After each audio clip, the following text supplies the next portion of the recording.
Sekarang lu gimana? Full puasa gua. Alhamdulillah. Alhamdulillah. Lockdown.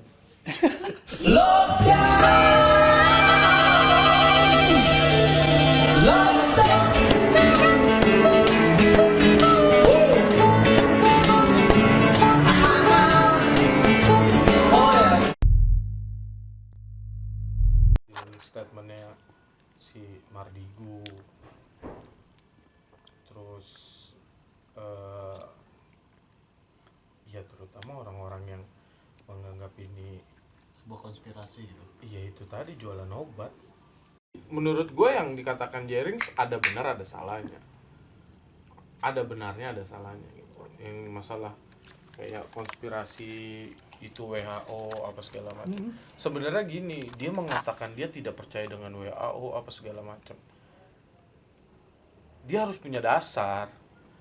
Nah, gitu. Kayak Mardigu dia bikin statement bahwasanya ini ya bahasanya kan sekarang yang lagi di bahas sama dia tuh masalah ekonominya, kan sisi ekonominya, sisi kita dijajah secara ekonomi segala macam. Itu masuk logika.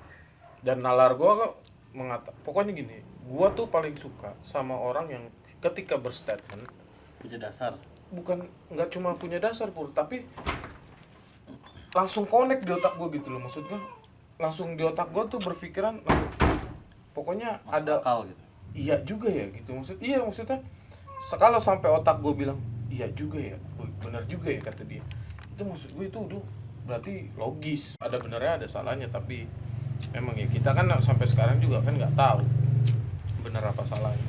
Jadi emang konspirasi itu terjadi ketika nanti kan, bukan sekarang kan? Sekarang pun udah mulai sebenarnya gitu. Iya karena ini ya terjadi ketika 5 tahun lalu Bill Gates bilang bakal ada ini kan. Nah itu 5 tahun prosesnya baru terjadi. Iya, menurut gua ya Bill Gates itu kan orang pintar lah. Kalau nggak pintar dia nggak akan jadi orang kaya. Yes. Itu loh, maksudnya lu membaca karakter orang pinter kaya ya lu juga harus berpikiran sama kayak dia gitu loh. Jangan lu orang awam tapi berpikiran, tapi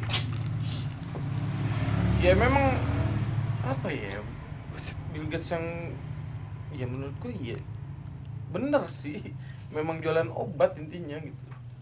Ya kalau lu bicara banyak kan sekarang di YouTube bikin statement bahwasanya yang per 100 tahun ada pandemi gitu. Mungkin Bill Gates itu pinternya apa? Oh ini 100 tahun belakangan ini terjadi pandemi gitu. Momentum itu mungkin bisa diambil, bisa seperti itu, ataupun enggak memang musibah ya bisa juga kan. Emang ini kan cuma statement kan, kita nggak ada yang tahu pasti gitu loh sebenarnya. Ya, zaman dulu itu zamannya Khalifah Umar itu kan sudah ada wabah dulu, wabah kolera itu di Syria, termasuk salah satu korbannya itu adalah sahabat Nabi yang paling dari kaum Ansor yang paling utama itu namanya Mu'adz bin Jabal.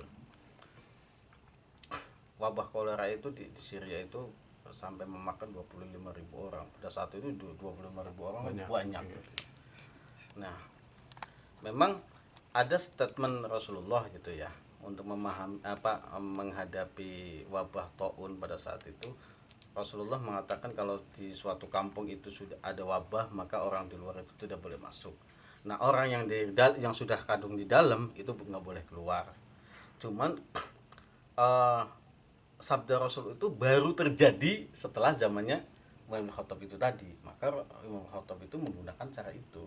Ketika beliau itu mau memasuki kota kota Syria atau Syam pada saat itu beliau dikasih tahu bahwa ada wabah di sana, maka beliau mundur lagi, balik lagi. Nah, pada saat itu di agak-agak seperti dikritik oleh sahabat Abdurrahman bin Auf. Kenapa anda mundur lagi? Apakah anda mau menghindari takdir? Bukan. Saya mau menghindari takdir untuk menuju takdir yang lain. Artinya bahwa kalau kita masuk ke dalam kota Syam, takdirnya kita akan kena wabah, tertular wabah. Kalau kita kita balik lagi, kita tidak terkena wabah. Itu namanya kita menghindari takdir menuju takdir yang lain. Maksudnya begitu menurut saya gitu kan. Nah, terus ketika saya tidak terkena wabah, maka saya punya potensi, punya ruang gerak, punya kekuatan untuk menyelesaikan wabah itu. Bagaimana ketika seumpama saya kena corona, terus bagaimana saya berpikir untuk menyelesaikan corona itu padahal saya sedang mengidapnya kan. Sama Umar bin Khattab, ya sudah kita balik lagi, kita susun rencana bagaimana caranya untuk menghadapi wabah itu. Nah, dari situlah kemudian solusi itu tercapai gitu. Nah, ada dulu itu di Mesir itu juga ada wabah. Nah, wabahnya itu sampai menurut sejarah itu ada sekitar 2 juta orang yang meninggal atau berapa juta orang yang meninggal, banyak lah. Ternyata ketika diteliti cara menghadapi wabah itu tidak sesuai dengan sunnah Rasul. Mereka menghadapi wabah malah kita mengadakan jamaah zikir bersama. Namanya zikir bersama kan ngumpul ke akhirnya yang satu kena menyebar kemana-mana. Termasuk kayak PSBB itu menurut saya mengikuti langkah-langkah apa yang dilakukan oleh Rasulullah gitu loh. Bahwa ini zona merah, kita tidak boleh masuk. Jadi ruang gerak kita dibatasi untuk mencegah atau memutus mata rantai itu. Walaupun kita juga masih kesulitan untuk zaman sekarang ini, tidak semudah zamannya khalifah gitu. Karena kita sudah banyak penduduknya. Bagaimana kita mau menutup DKI secara total itu kayaknya nggak mungkin gitu loh. Orang DKI dengan Ciputat itu juga batasnya yang mana nggak ada. Maksudnya ada sih batasnya, cuma tubuh doang. Tapi keluar masuk masa mau ditutup gitu. Ya orang ini aja nih komplek ini sudah 2 kecamatan. Ini kecamatan Serua, Benda Baru, ini kecamatan Pamulang. Jalannya sama gitu loh, gangnya sama, cuman pakai tugu doang. Satu komplek loh, 2 kecamatan. Kalau zaman dulu gampang lah. Kalau zamannya khalifah gitu ya. Karena rata-rata di sana itu kalau sebuah kota besar itu biasanya dikelilingi tembok. Aksesnya ya keluar masuknya lewat pintu sama seperti kayak klaster gitu. Jadi gampang untuk melockdown wilayah itu. Kalau sekarang kan agak susah. Kalau untuk melockdown total itu sulit ya. Nah, itu caranya Rasulullah seperti itu. Kemudian yang menjalankan hadis itu yang memberi khotbah pada saat itu. Ketika terjadi wabah di itu. Nah, untuk masalah 100 tahun kemudian, setiap 100 tahun ada kolera, ada wabah, ya wallahu a'lam ya. Kita juga tidak bisa memprediksi. Ya karena kita tidak hidup di masa 100 tahun yang lalu. Memang di Eropa pada tahun sekitar 1926 itu terjadi wabah dan yang meninggal banyak. Termasuk di Indonesia itu katanya kena juga. Yang orang-orang Eropa yang datang ke sini, akhirnya orang Indonesia itu banyak yang kena, termasuk Hadratus Hasyim Asy'ari itu pernah diminta doa gitu loh untuk menghadapi wabah itu. Makanya kemudian membuat syair ya khamsatun untuk biha itu yang membuat doa-doa untuk mencegah bala atau mencegah wabah gitu. Diminta karena di suatu daerah itu ada terjadi wabah yang kalau sore sakit pagi meninggal, sore sakit pagi, dan pada saat itu ya banyak juga yang meninggal. Nah, itu mungkin pada saatnya kejadian di Indonesia zamannya Hadratus Hasyim Asy'ari, mungkin wabahnya juga dari sana juga gitu. Nah, fasenya 100 tahun sekali mungkin. Nah, kemudian 100 tahun kemudian Bill Gates yang merencanakan ini karena untuk memanfaatkan momentum 100 tahun terjadi wabah, ya bisa jadi seperti itu. Tapi kalau kita melihat wabah zamannya Umar, apakah ini konspirasi global? Enggak mungkin. Karena konspirasi global itu ya mulainya sekitar tahun 1700-an, 800 dari keluarganya Rothschild, terus kemudian turun-temurun ada keluarga Rockefeller yang kemudian dia merencanakan Perang Dunia Pertama, Perang Dunia Kedua. Kemudian yang dulu menciptakan perang saudara di Amerika ya juga mereka. Kemudian mereka mendirikan Federal Reserve, kemudian menekan Abraham Lincoln untuk setuju mendirikan bank. Jadi pada waktu itu memang vaksin ditemukan waktu zaman kolera itu. Iya, bukan bentuknya obat lah, bukan vaksin gitu ya. Obat karena zaman dulu kolera, mungkin kalau orang sekarang nyebutnya vaksin, ya obatnya ada lah. Karena di zaman dulu juga orang-orang Suriah itu kan dulu bekas jajahannya Romawi. Nah, jadi Romawi juga secara ilmu pengetahuan mereka sudah maju. Tapi disebabkan sama apa itu? Biasa itu waktu itu kolera itu? Ya Penyakit. kalau penyebabnya apa kita juga belum tahu, belum ada sejarah yang menceritakan penyebabnya apa, karena penyakit itu dari zaman dulu sudah ada gitu. Jadi zaman itu waktu itu memang udah ada, tapi mewabahnya sampai Iya sampai banyak puncaknya. karena orang tidak mengetahui sistemnya bagaimana sistem penyebarannya, karena secara teknologi maksudnya secara ilmu kedokteran kan belum tidak semaju sekarang gitu zaman dulu. Iya. Cuman dari sisi pengobatan Sam itu bekas jajahannya Romawi, itu secara ilmu pengetahuan di zaman itu Romawi sudah maju lah gitu. Karena zaman dulu kan yang kerajaan yang hebat di wilayah Timur Tengah dan sekitarnya itu kan kalau nggak Persia ya Romawi gitu. Nah disitulah kemudian orang-orang menggali Khalifah Umar bin Khattab itu mengerahkan semua tenaganya, baik orang-orang yang ngerti medis atau orang-orang yang bisa memulihkan ekonomi untuk berjuang bersama-sama mengatasi wabah itu, dan kemudian juga berhasil. Nah kalau penyakit sih, andai kata kita menghadapi penyakit kemudian kita diam saja pasrah, toh Allah juga akan kasih solusi. Pasti Allah akan kasih solusi. Walaupun kita dengan secara pasrah saja gitu ya.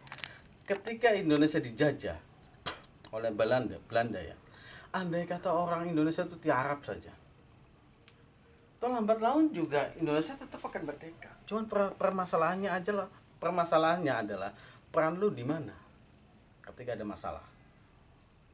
Allah hanya menuntut itu gitu. Walaupun peran lu dianggap tidak berguna, tapi lu ada usaha untuk menyelesaikan masalah itu, lu ada nilai gitu loh di hadapan Allah. Contoh lagi kita bicara gini. Dulu ketika Nabi Ibrahim itu dibakar oleh Raja Namrud, ada seekor burung yang meneteskan air ke api itu, ya kan? Tujuannya adalah ingin memadamkan api itu, tapi kan yang namanya burung kan mulutnya kecil, tetesannya berapa sih? Pengaruh nggak untuk memadamkan api itu? Pengaruh nggak? Nggak berpengaruh, tapi berpihak di mana dan seberapa besar usaha lu untuk membela kebenaran itu. Ketika burung itu ditanya oleh cicak, emang kamu bisa memadamkan api dengan air di mulut kamu? Enggak. Tapi saya ingin menunjukkan kepada Allah bahwa saya di pihak Nabi Ibrahim. Saya membela Nabi Ibrahim. Begitu, maksudnya gini, ketika lu ada wabah, lu sudah pakai masker, lu sudah melakukan protokol PSBB yang diberikan sama pemerintah, sama Kemenkes, lu jalanin itu, berarti lu ada keberpihakan bahwa saya juga menolak virus itu, saya ingin memerangi virus itu. Ketika lu tidak ikuti panduan-panduan itu, namanya kamu juga menentang virus itu. Nah makanya disitulah bahwa Allah sedang menguji kita di mana keberpihakan kita dan di mana rasa empati kita. Oke lah lu sehat, lu jangan mikirin lu doang, saudara-saudara lu juga ada yang sakit gitu. Lu juga harusnya menyadari itu. Rasulullah juga sampai ngomong, kalau mulut lu bau naga gitu loh, bahasanya bau naga, kalau maksudnya bau bawang atau bau yang tidak menyengat, lu nggak boleh ke masjid. Jangan, karena apa? Lu mengganggu orang, mengganggu orang gitu yang sedang beribadah di masjid. Nah, apalagi kalau lu punya sakit. Nah, menghadapi virus ini, bahwa kita juga harus ada keberpihakan bahwa kata pemerintah kita tidak boleh sholat Jumat, ya udah nggak apa-apa. Tapi memang ada aturannya kok. Ada badai nggak boleh lu sholat Jumat. Di masjid ada harimau yang mau menerkam kami, ya sudah nggak usah datang ke masjid. Bukan berarti kamu lebih takut sama harimau daripada sama Allah. Bukan begitu, bos. Memang aturannya begitu. Di wilayah itu ada wabah, lu kagak boleh masuk kata Rasul. Bukan kita takut sama wabahnya, itu aturannya Allah sudah ngasih tahu begitu. Ya kalau cuman bahasanya begitu, ya sudah, kamu kalau sakit nggak usah ke dokter deh. Gak usah lu ngabisin duit buat bayar obatnya. Toh yang menyembuhkan bukan obat. Yang menyembuhkan Allah. Tapi Allah tetap loh, kita suruh berobat kalau lu sakit. Walaupun tahu bahwa Allah itu yang menyembuhkan kita, tapi tetap kita kalau sakitnya ke dokter. Ada sebab. Ada sebab, ada akibat. kita meyakini bahwa yang menyembuhkan Allah, tapi hidup ini ada rangkaian gitu loh. Tidak serta merta bahwa lu itu ada dengan sendirinya kemudian sembuh dengan sendirinya juga, lu sakit dengan sendirinya sembuh dengan sendirinya juga. Oke, bisa, Allah tuh gampang untuk cuman akal lu, kalau gua kasih begitu, akal lu nggak berkembang. Bayangkan dengan kita, kalau lu sakit lu berobat, akhirnya ilmu pengetahuan akan naik, ya kan? Manusia itu kan dituntut untuk berkembang. Maka kemudian kenapa Allah ngasih kita itu tugas menjadi khalifah di bumi, bukan malaikat, bukan jin, bukan iblis, karena kita itu makhluk yang berkembang. Kita butuh makan, maka kita kerja nggak bisa, bisanya macul ya macul, bisanya nanam. Akhirnya kan otak berkembang, dari situ kita akan mendapat ilmu pengetahuan yang banyak gitu. Zaman dulu orang masak nasi pakai tungku, pakai kayu, sekarang tinggal colok listrik bisa jadi nasi gitu kan, bisa mateng. Itu kan karena perkembangan manusia. Coba kalau bumi ini diserahkan sama malaikat, nggak ada apa-apa bos. Adanya cuma hewan-hewan, ada tumbuhan-tumbuhan, nggak ada gedung tinggi, nggak ada jembatan. Iya kan? Karena apa? Mereka nggak berkembang, mereka nggak butuh makan. Karena kita butuh makan, kita punya nafsu, kita punya syahwat. Syahwat itu bukan sekedar urusan seksual gitu ya. Syahwat itu ya keinginan kita untuk punya mobil, keinginan kita untuk punya rumah. Kita berkembang. Maka disitulah kemudian kita dititipin bumi ini sebagai khalifah. Karena manusia itu berkembang. Nah, ketika kita kemudian menghadapi corona bahwa urusan hidup mati mah urusan Gusti Allah, bukan urusan corona. Iya, yang membuat orang tiba-tiba jalan kaki terus kemudian kesandung mati juga bisa kok, kalau mati jatuh ke jurang gitu loh. Mati itu jalannya banyak, cuman ada aturan-aturannya. Kalau lu sakit lu berobat. Rasulullah aja pernah dibekam, itu arti bisa saja ya Allah sembuhkan saya gitu tanpa harus dibekam. Rasulullah bisa nggak minta begitu? Bisa. Rasulullah itu paling dekat. Ya Allah turunkan makanan dari langit ke bumi, bisa Rasulullah. Tapi Rasulullah tidak melakukan itu karena ingin mengajarkan kepada manusia bahwa apapun yang kamu pengen raih, kamu harus usaha. Kalau kamu pengen sembuh, kamu berobat. Kalau kamu nggak sakit, berubahlah menjalankan gaya hidup sehat. Gitu. Artinya bahwa manusia itu punya akal. Dan syarat untuk beragama adalah akal. Berakal. Jangan bukan berarti orang masjid sepi mau rame gitu. Mau rame itu bukan kesalahan keputusan agama, bukan. Keputusan pasar gitu, karena negara udah kagak bisa buat pencarian. Iya, nggak bisa ngongkosin orang lockdown gitu. Akhirnya kan Ramayana dibuka, mal dibuka. Nah, untuk penutupan masjid itu sudah tepat menurut saya, bahwa tidak boleh ada sholat Jumat, sholat berjamaah, karena sedang ada wabah. Dan memang sudah sunnah Rasul begitu. Mau apa? Dan boleh akhirnya sholat Jumat diganti sholat duhur. Saya udah berapa bulan nggak pernah sholat Jumat lagi karena memang nggak ada yang ngadain. Dan memang sunnahnya begitu. Mudah-mudahan dengan cara ini usaha kita menghindari takdir menuju takdir yang lain gitu loh. Tapi kalau pada zaman itu tuh berapa lama itu dia wabah? Berbulan-bulan. Sampai ada setahun enggak? Ada kayaknya sih enggak menurut saya. Itu wabah itu hilang dengan sendirinya atau memang gimana? Ada usaha lah tadi, usahanya memutus rantai itu, memutus rantai penularan. Jadi yang fisiknya kuat dia sembuh, yang fisik lemah dia meninggal, yang belum tertular dia jangan sampai dekati wilayah zona merah itu, jadinya putus rantainya gitu loh.